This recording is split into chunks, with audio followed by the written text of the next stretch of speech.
大家好，我是阿胖。首先准备一根青红辣椒，洗干净，再把它切成小碎丁。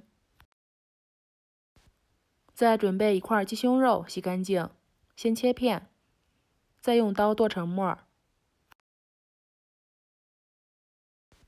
剁好之后放入大碗中。白菜中间切一刀，只要叶子部分，先把它切成条，最后也切成末。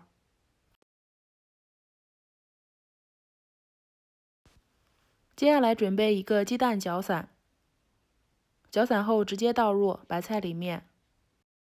现在开始调味，加入盐、十三香、蚝油、料酒、鸡汁，顺着一个方向搅拌均匀。最后加入适量的全麦面粉，搅拌成面糊就行了。电饼铛先不用开火，放上面糊，用铲子摊平。老规矩，上面再撒一点油。接下来开中火，先焖6分钟左右。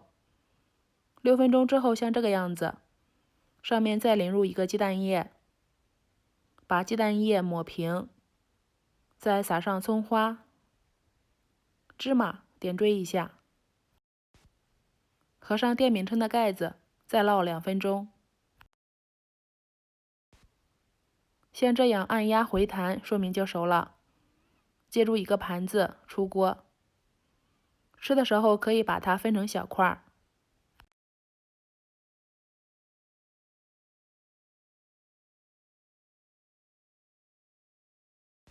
真的是好香啊，太香了！